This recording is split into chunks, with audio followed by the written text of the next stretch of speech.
Bänkskivan förstår jag inte alls hur du har tänkt. Det som stör mig lite bara är att jag blir bedrövad av det. Jag står här med Christian från YouTube-kanalen Mitt liv som byggare. Och du har ju många års erfarenhet i snickarbranschen. När började du jobba som snickare? Jag är typ fostrad in i bygg kan man säga. Pappa jobbade på Kullenberg som det hette. Jag gick bygg för pappa sa det. Det är alltid en bra utbildning. Detta var 1999. Men du har varit med på alla olika slags konstruktioner. Det kommer till bygga hus och badrum och kök. Och... Ja, det skulle jag nästan påstå. Jag har inte jättestor erfarenhet av storbyggen. Stora, om man säger, Skanska-byggen och de här största konstruktionerna, broar och sånt, är jag inte heller jätteerfaren av. Nej. Småhusbyggnationer, tillbyggnader, alltså allt sånt har man ju snappat upp. Ja. Och som en liten firma och en liten byggare så är det så att istället för att ringa kanske en rörmokare eller liksom någon, så lär man sig det själv. Ja. Jag tror att de som har jobbat i små firmor är de mest kunniga. Jag tänker att vi ska gå runt lite i min lägenhet och så ska du få berätta lite om dina tankar kring det. Vi har ju gjort videos här tidigare på din kanal.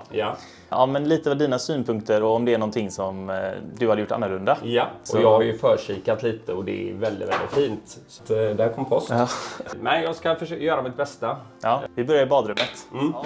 Här har jag målat fogar och behållit kaklet från 2007. Och vi har pratat lite om andra lösningar. Berätta vad du hade velat göra här inne. Ett billigt sätt som jag hade gjort kanske annorlunda. För om jag ska vara helt ärlig, jag är inte helt jättesåld i. Och det kan inte du är heller. Nej. Just det här terrakotta. Exakt. Jag hade målat. Jag vet att du har målat fogar. Och sådär. Jag hade målat överallt. Ja. Tvättar du allt kakel och klinker så att det är helt fettfritt med typ teröd eller något liknande. Och sen rollar du 2 gånger. Över fogar och allting. Ja, rubb och stubb. Och här då så skulle jag nog tagit kanske vitt på väggar och målat golv. Kanske mörkgrått eller svart och vitt. Så ja, men det blir ganska fräscht. Ja. Och det här är ju fräscht också, men det hade jag nog gjort. Ja, ja men det är ändå, alltså, det var ju en utav idéerna. Det var det. Det var, alltså, färg fanns med, mikrocement fanns med, kaklet skulle vara kvar oavsett. Ja, så blev det att jag behöll det här. När de byggde detta 2007 så fick ju folk välja. Och jag har sett andra lägenheter ha vitt kakel här inne. Vitt är ju alltid tidlöst. Liksom. Ja. Man kommer ju alltid, det är ju trender hela tiden, men alltså vitt är ju... Det funkar alltid. Ja. Så att det skulle nog jag ha gjort. Ja. Och detta var original. Men du bytte upp. Och så in... Denna är ju ny också. Ja. Nej men det kanske jag skulle gjort. Ja. Målade då. Ja. Så det får bli nästa projekt. Ja.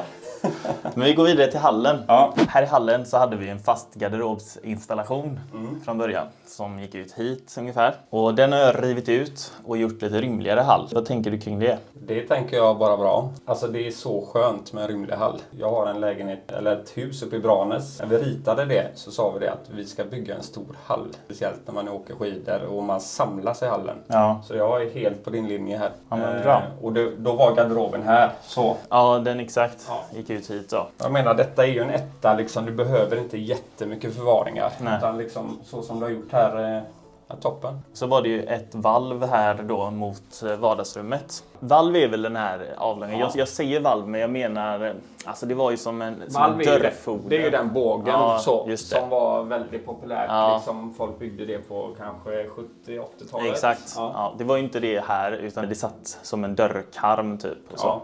Så det skärmade av. Ja. Men jag tyckte det var väldigt bra. Det blev bättre ljusinsläpp i hallen också. Och större ytor. Alltså man vill ju ha stora ytor. Man vill inte ha onödiga liksom, genomgångar som man inte behöver. Sen har vi den. Ja. Får jag säga något där? Jättegärna. Ja. Det är ju laminatgolv över hela lägenheten. Ja. Vad har vi för tankar kring det? Laminat är ju laminat. Jag tycker den laminaten här som du har i vardagsrummet och kök, den är jättefin. Och prisvärd. Sen har ju laminat en dålig klang. Säger man att man har laminat så är det liksom så här, Det förknippas med budget. Ja, men det gör lite det. Ja. Detta är en stenimitation. Ser du bara så här, men när du känner på det liksom, och går på det så känner man ju att det är till laminat. Jag kanske hade lagt en klinker faktiskt, för att klinker i en hall behöver inte vara så dyrt. Det är när du liksom håller på med badrum och tätskikt och du ska flytspackla och då sticker det iväg. Du hade kunnat få in klinker här för 3-4 tusen med liksom lagt och klart. Så det kanske, men sen är klinker kallt också. Och då är det liksom, ska du ha golvvärme och så kommer ju det till också. Så det är ju ett jättebra alternativ. Men jag gillar ju riktiga grejer. Ja, jo men jag håller med. Överlag. Sen alltså, är det ju en budget, alltså det är en prisfråga och laminat är ju bra för det är ju varma och försöka tåliga golv. Ja, alltså det här hade väl blivit, det är ungefär en fjärdedel på kostnaden och laminatet här mot parkett, det billigaste parketten är ungefär hälften, en tredjedel. Sen är det inte så mycket golv i en etta så att det kan ju också vara ett argument för att man ska gå på de dyra varianterna. Men jag har ju försökt hålla ner budgeten och jag är ändå nöjd med resultatet. En grej som är fördel med laminat är ju, vad jag förstår så ska du hyra ut den här lägenheten nu. Ja.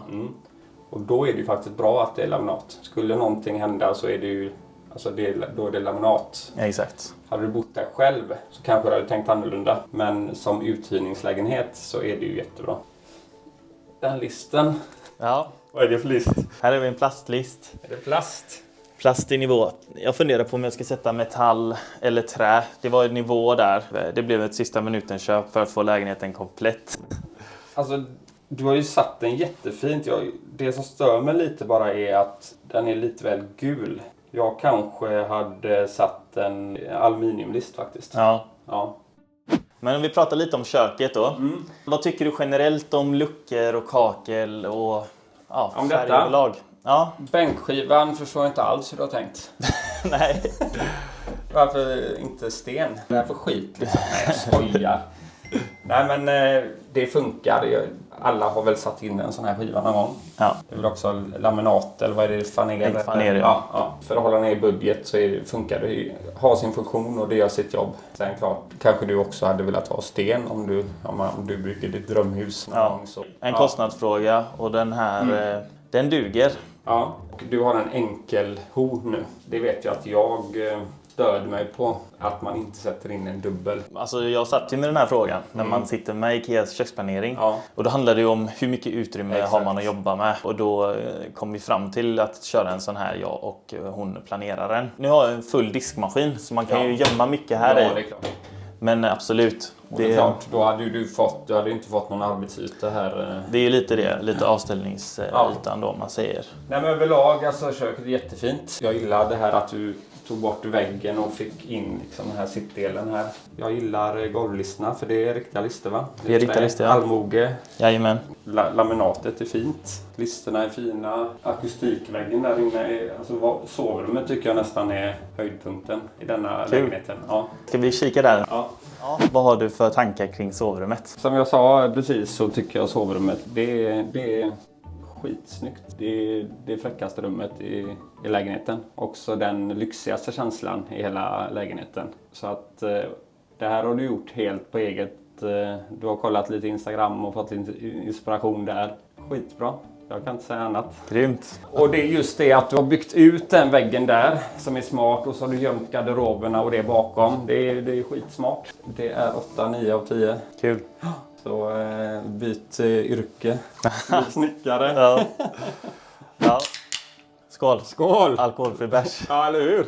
Jag har ju fått en del kommentarer och det mesta är positivt. I början av projektet så mejlade jag till lokaltidningarna och Göteborgs-Posten var här. Och då fick jag en del kommentarer på deras Facebook-sida som jag såg nu i veckan. På GPS eller? Ja, men precis. Ja. Och då är det en snickare som har kommenterat. Ja. Det var en kvinna som skrev först så här, hoppas inte det ställer till det för grannarna och så. Och då svarade folk, det är väl bra att han renoverar eller att han försöker i alla fall och så. Men sen kommer... Han skriver så här. Alltså problemet är att killen inte kan någonting.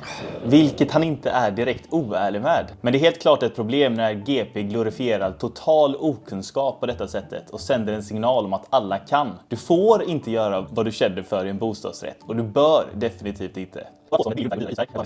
Och ja, man kan tycka att det är fint att han får lära sig själv och allt det där. Så det är farligt det du gör med att bagatellisera hantverkare på det här sättet.